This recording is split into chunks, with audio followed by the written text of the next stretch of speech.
Okay, welcome everybody. Good day. I am Ashok Rao. I will be doing sessions which cover the following topics. Basically PCA, then SVD and SVM. PCA stands for Principal Component Analysis. SVD stands for Singular Value Decomposition, and SVM stands for Support Vector Machines. All these are related to idea of eigenvalue, eigenvector and beyond.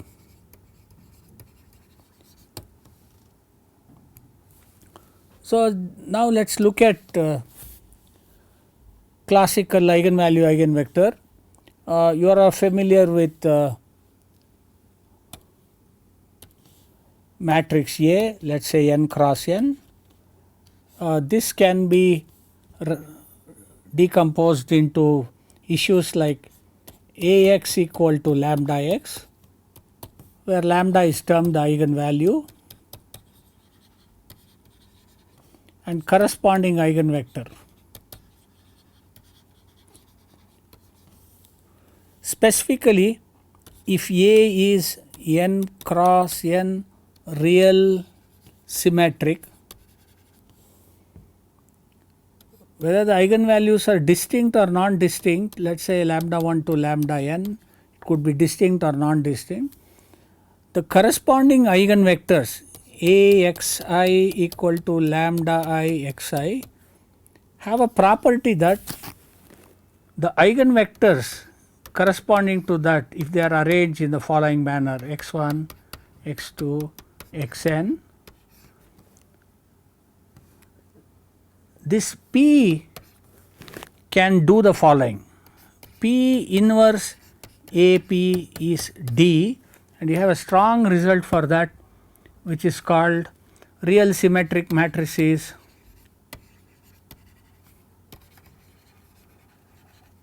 are orthogonally diagonalizable.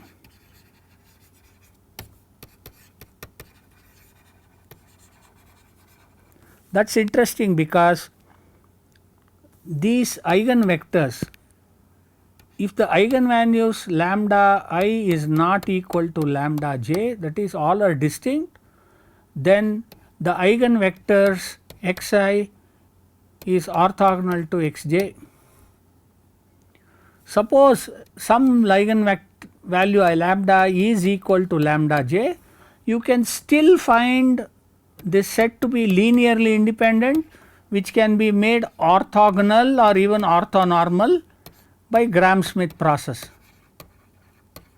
So, this idea that real symmetric matrices are orthogonally diagonalizable more conveniently if the eigenvalues are distinct, otherwise they provide you linearly independent eigenvectors which can be orthogonalized. So, this is an important result because this helps us do many applications, and the applications that follow will also have small modifications of this, we will come to that. Okay. So, what is PCA?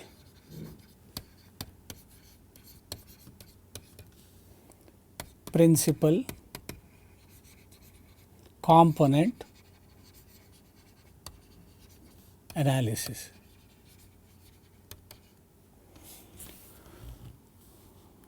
Motivation for this is just look at real data. Let us look at images, for example. You have an image like this with some face or some tree, something. Okay. Now, assuming this is m cross n, and typically you will have m comma n much greater than 256 pixels today, you will see that a large portion of the image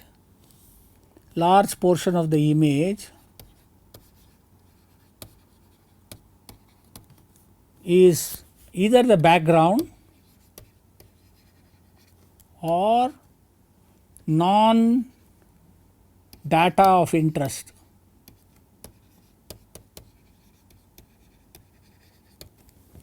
So our interest is in the thing like tree or the sun. The same happens when you put an image of a face, okay. Even within the face, if you look at the region of the forehead, the entire forehead has a property that almost all the data are same, which means there is tremendous redundancy,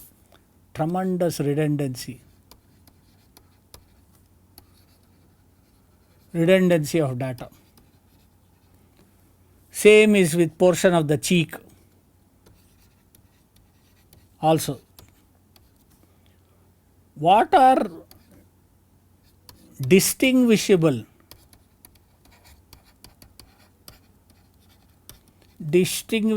part, which means the data which is very prominent, which allows you to discriminate or distinguish, are typically lips, nose, eye, etc. Okay.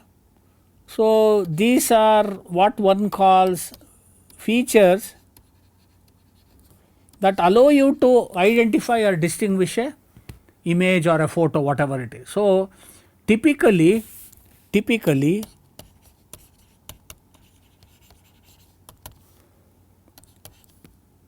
good data, when I say good data or data of interest,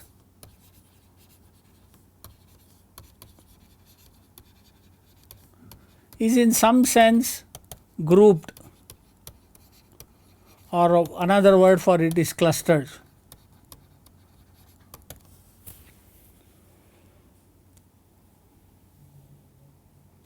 Also, data, generally real data is very big. Typically today it runs from gigabytes to terabytes.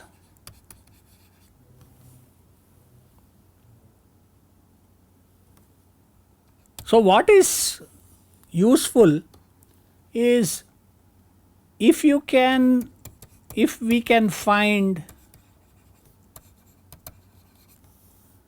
a way to get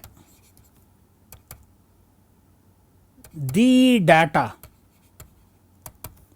that is important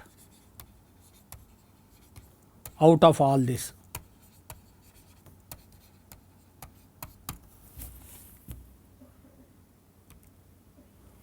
How do we do that? Okay. We can do it in the following way. One, we want to extract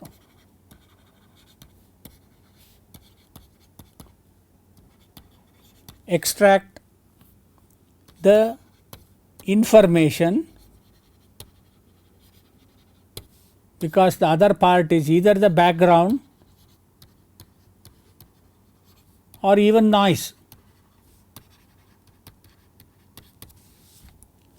Two, we want to process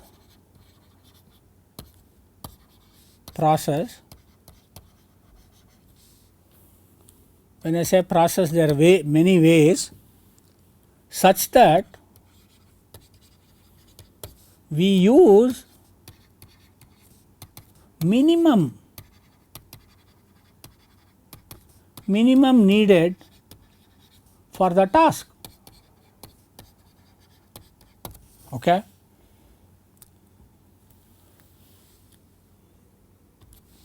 We need to note one thing: useful data is highly correlated.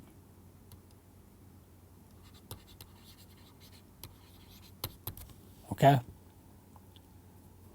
As I said, okay, the portions of face or even a scene image, okay.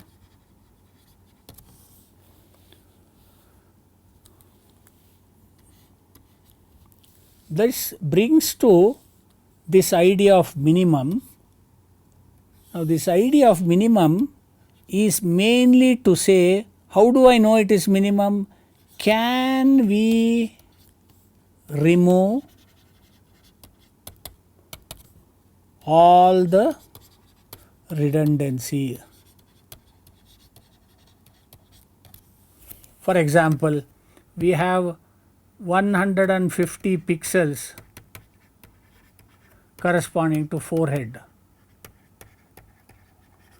We may need only 2 or 3 pixel information from the forehead, because the other 147 to 148 contain the same data and information as tooth. So how do I find a method by which I collect information about the 400, which is constituted in about 150 pixels, in only in about 2 or 3 pixels? This is the idea of what one today now calls as PCA. It's basically a data compression, if you want to see it,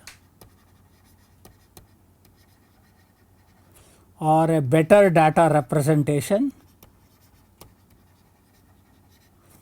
better basis for the representation. All these are related words, okay.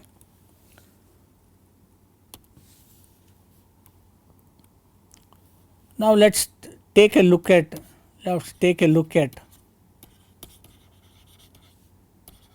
typical data. Right. For example, we have n students and we are looking at their data based on height and weight.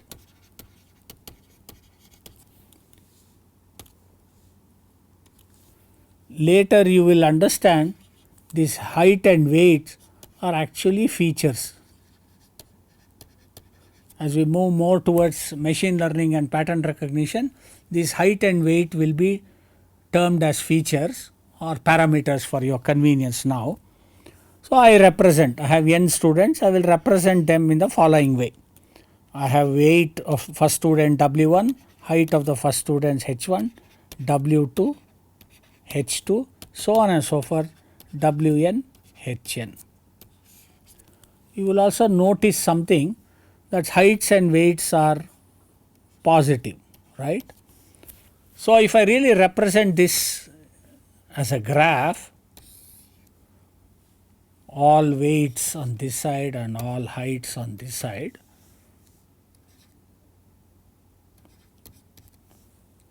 you will have some minimum weight and a minimum height and a maximum weight and a maximum height, and within that you will have data of various students. May have one here and there stray cases, but bulk of the data will look like this, okay.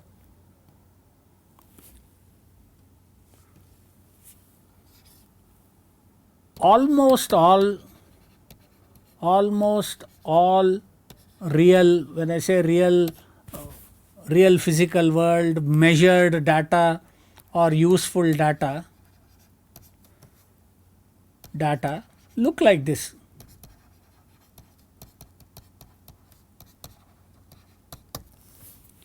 Only difference will be, you may not have two features or this thing, it may be generally points in Rn.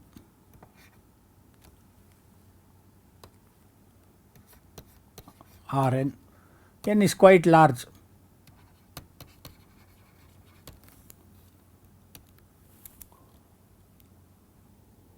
So consider again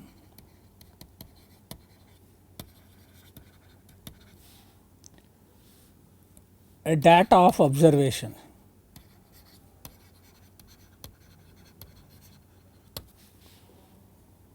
Let me represent it in a matrix form: x1, x2, xn. which are P cross N, that is it has P features.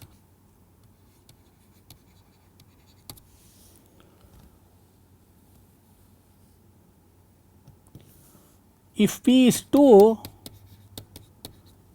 it will look like this, like the previous case. If P is large, it is a data, what one calls the scatter plot.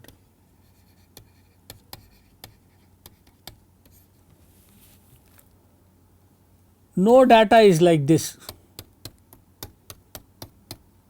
Useful data will have clusters and some few outliers. So, each of this component x1 will look like x1i, x2i, etc. xpi, and you will have columns, n columns of this. We define the following, we define mean of this as, call it m, is 1 by n x1 plus x2 plus x3 plus etc. xn. Basically, it is what you are familiar with is average. What does this do? Again I repeat, most real data or interesting data that you encounter, you may have some variable x1, x2. Most of them are positive values and they look like this in R2, but in Rn also it looks like this. We do something which is called mean centering.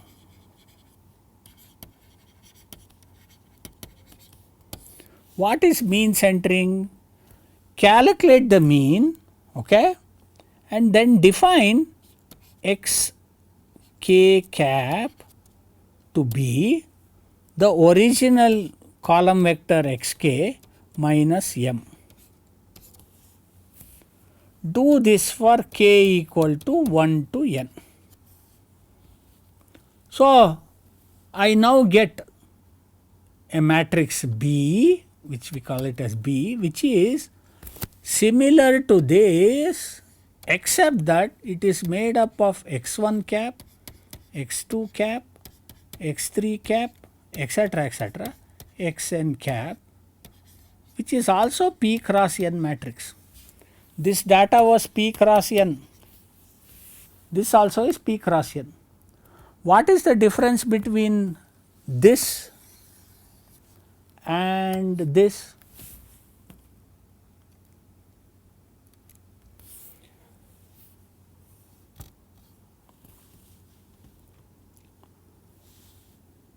This B looks like this now.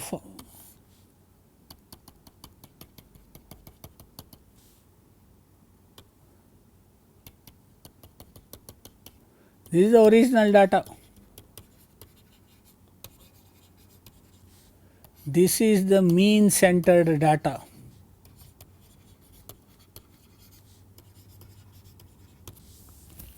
So, the mean centered data pushes the original data without change of information to centered around origin.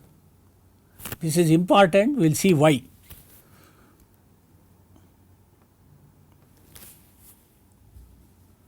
Now define, I want to know how they are correlated, which part is correlated, therefore what I should focus on, etc. So, I define what is called a covariance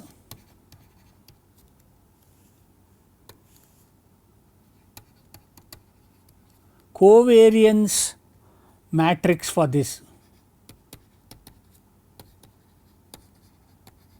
So I define this as S, which by definition is 1 over n minus 1 number only, B into B transpose.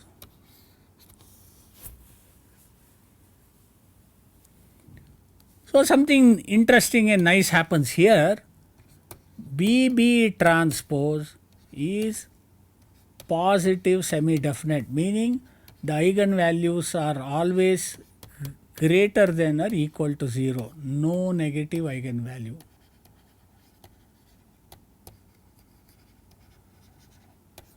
This is also real symmetric. Now we are in business. We have already come to a very familiar representation. That is, I now have data which looks at covariance between data items, and they are represented as real symmetric matrix, for which we know many things. We know it is orthogonally diagonalizable. I can find eigenvalues and eigenvectors for this. Okay. So what do we do? As I said, we are looking at covariance of this. What is the total variance of the data? That is the original P cross N matrix. This is equal to trace of S, and trace is simply sum of the diagonal elements. We will keep this. We will keep this when we work next. Okay.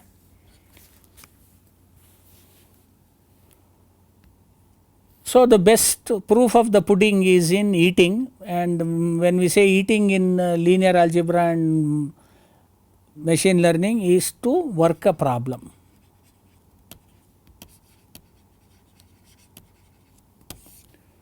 Numerical data.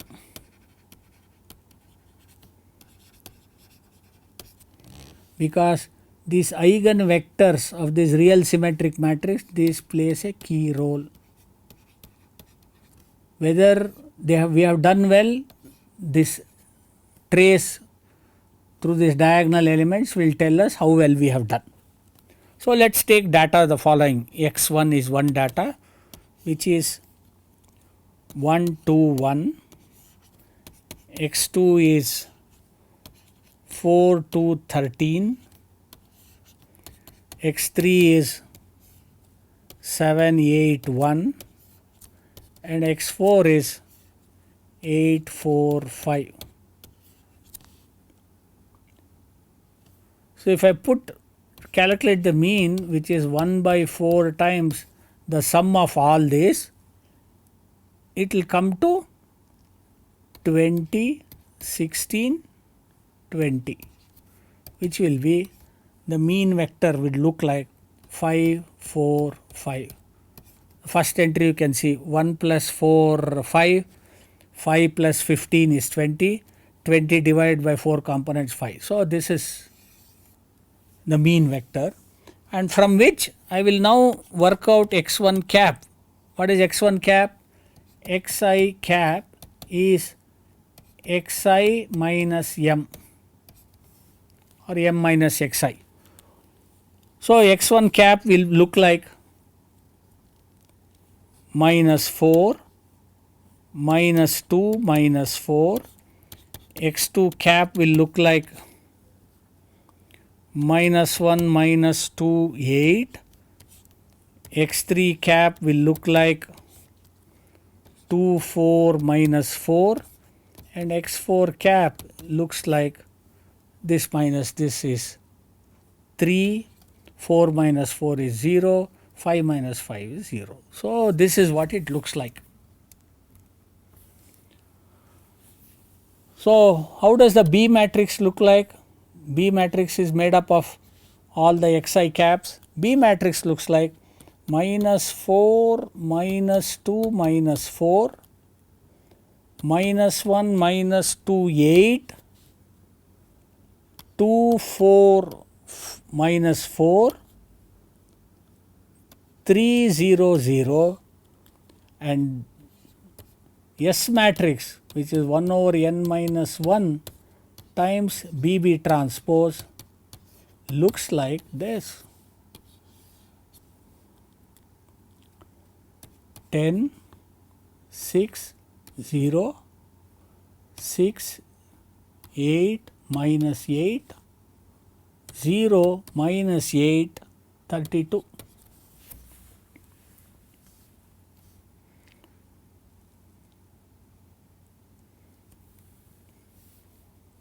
So PCA starts with this. PCA starts with finding orthogonal or orthonormal eigenvectors for this. It will be useful if you can order.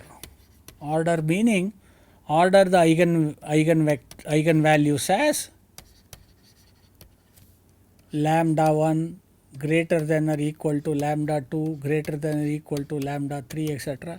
greater than or equal to lambda p, okay, greater than or equal to 0, and corresponding eigenvectors, unit vectors u1 u2 u3 up.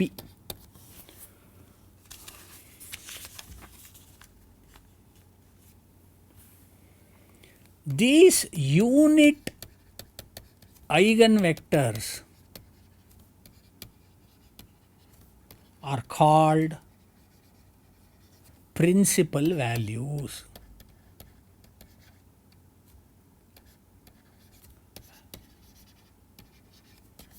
These are principal, relate to what called principal meaning you are looking at unit eigenvectors corresponding to eigenvalues of real symmetric matrix S. So take another example. Take this example.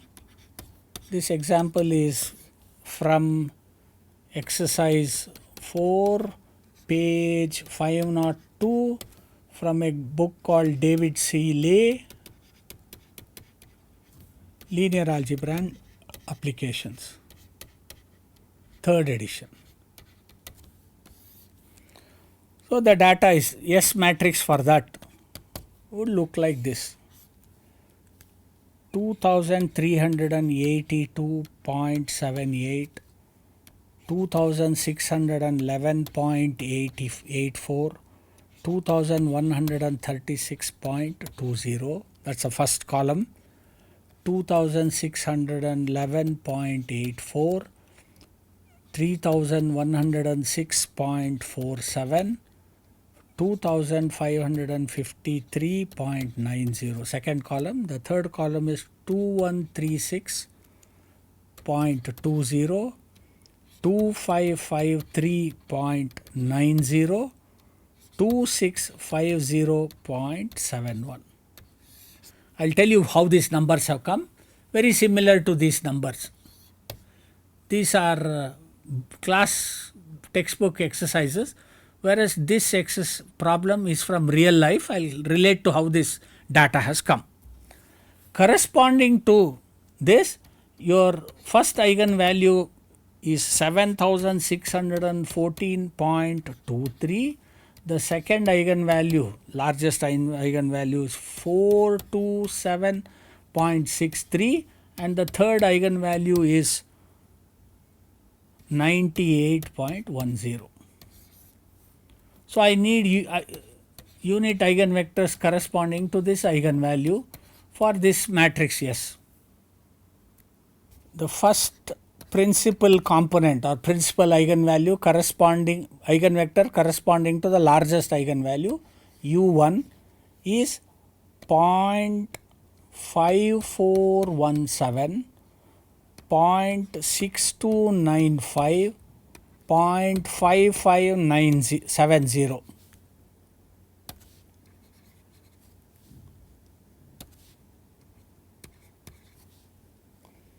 First one. Second is 0.4894 minus 0.3026, 0.8179, and the third one is U3, which is 0.6834 minus 0.7157, 0.1441.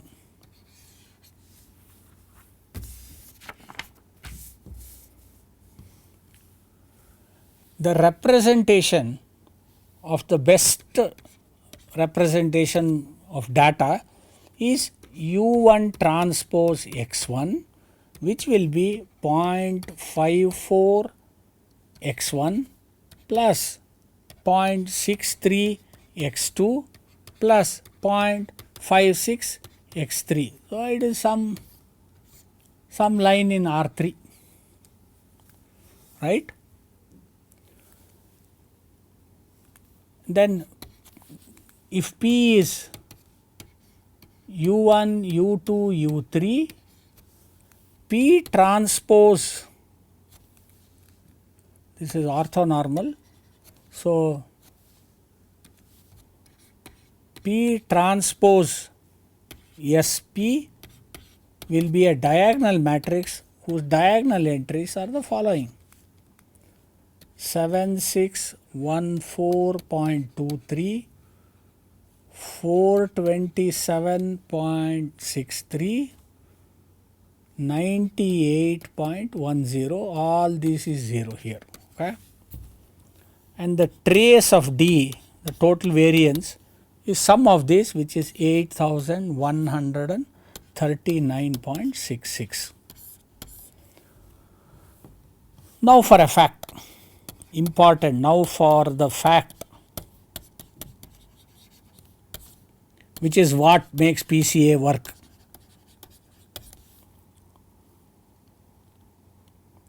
Total trace is 8139.66, and the first PCA captures 7614.23, the second PCA captures 8139.66, and the numerator is 427.63, and the third PCA captures 8139.66, 98.10. What is important is, of the total variance, this first alone captures 93.5%. This captures, second one captures 5.3%, and the third one captures 1.2%. Therefore, instead of 3 vectors that represents complete data, I use only the first PCA. If I use the first PCA, I actually make an error which is 100 minus 93.5, which is 6.5% error. So, of the total data, I use only one important, the first dominant eigenvalue corresponding to that eigenvector, which we call the first principal component. I make only 6.5% error. If I use the first and second, I make only 1.2% error, which means the first principal component captured 93.5% of the data, original data in the first component itself. So why do I need, if I am able to solve a problem with requiring 90% accuracy, I don't even need the second and the third. If I need to solve the problem with 95% accuracy, I need only first and second, I don't need the third. And in many cases, this is still again a textbook problem, even though the data is real life problem. In reality, it looks like this. In reality, typical practice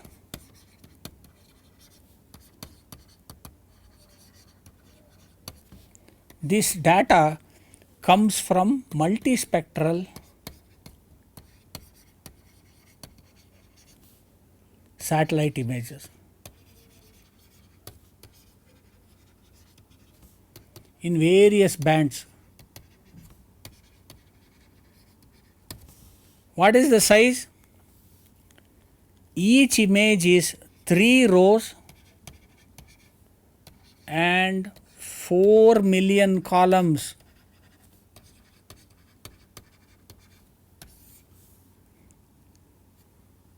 So every vector is basically a data in R3, but it has 4 million data points.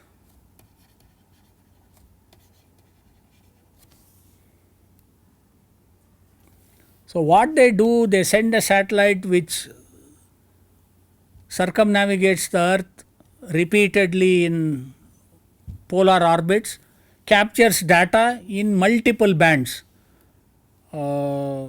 visible light, ultraviolet, infrared and other frequencies, and now it ends up with 224 PCAs, that is total data. What they use when they do for a weather estimation and other, in fact today more so for drone based warfare and other things, they actually reduce it to 15 PCA. This is what is used. The problem is representation is in 224. I want to select the most effective or minimum, in this case 15. So which are the 15 best out of these 224? That is answered by PCA. So it's basically one of the most popular data compression technique using linear algebra, basically eigenvalue eigenvector of real symmetric matrix, ordered and corresponding eigenvectors. Okay, so eigenvalue eigenvectors are not only very important in dynamic systems, they are also important in data compression. We will stop here, we will build little more and that will lead to SVD in the next.